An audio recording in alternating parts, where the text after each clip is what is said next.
Hi everyone, we are Catalina Rifo and Gabriela Carrasco, and today we're going to talk about small families, their advantages and disadvantages.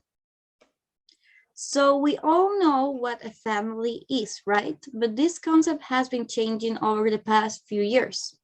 Back in the days, it was very common to find families with more than 3 or 5 kids, but now this doesn't happen anymore. And why is that? It's because of the difference of society and social growth that we have been living through for the past years. And there's differences in social skills and everything. And now it is not a priority to have kids for young people.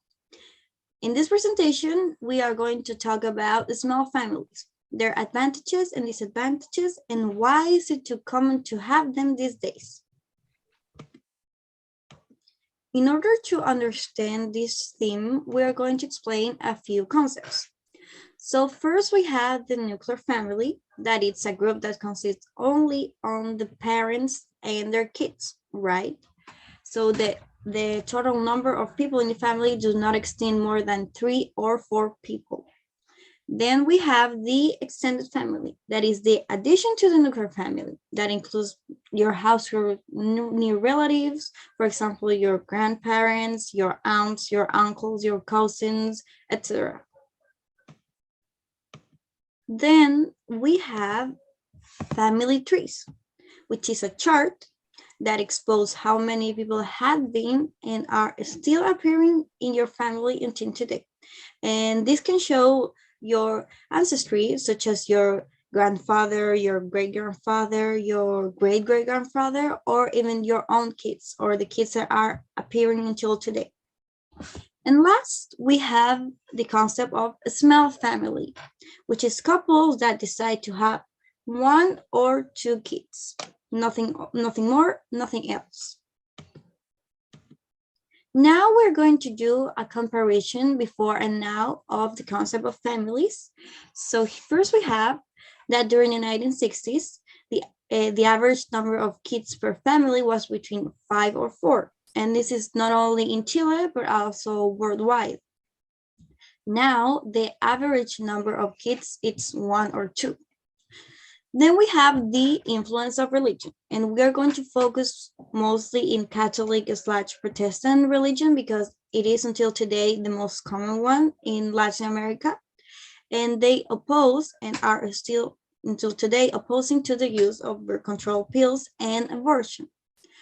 But now there is more emancipation and control of women over their own bodies, along with more sex education at schools, at homes. It's not a taboo anymore to talk about how babies are made or how babies came from.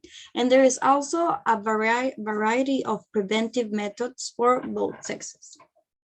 And last, we have that the average age of parents, both women and men, during the 20th century was in their early 20s. But now, the age range when most women decide to have their firstborns is around 28 and 35 years old.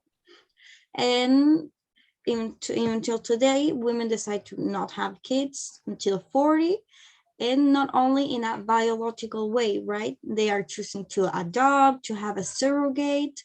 It is a very extended ways to make a family, to start a family. But this leads us to the next question. Why are families today choosing to have fewer children? Okay, so now we are going to talk about the advantages of small families. First of all, we have economical resource, referring to the financial cost of maintaining a house are lower than in big families. Then we have stronger family ties because having more attention or support for being the only one, or maybe having only one of or 2 siblings. Then we have education. Children in small families, especially first and only children, tend to have higher school and personal achievement level than in big families. Then we have attention to kids. Generally, when kids have more attention, they have a lower stress level, so that gives them a better life quality and they are more happy. Okay, so in the other side, we have disadvantages of small families. In first place, we have it makes the child a selfish individual because of the lack of sibling relationship. The only child cannot learn the way to share. So then it's more difficult when they want to do it because they are grown up. Then we have a small family makes parents overprotective. Sometimes a small family makes parents overcaring and excessively attentive because they have only one child.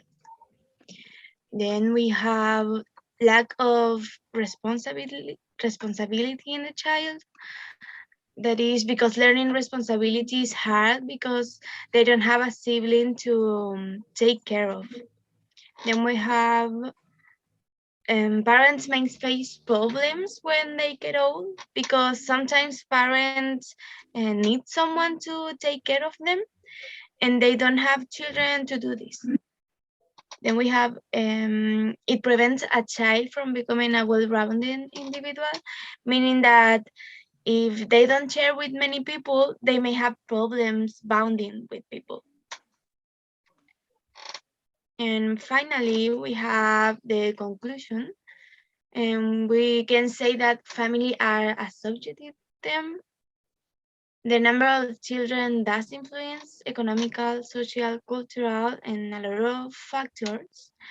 Nowadays, it is difficult to economically maintain a family, so it's not convenient to have a large one unless you have a stable job or maybe a nice economical resource.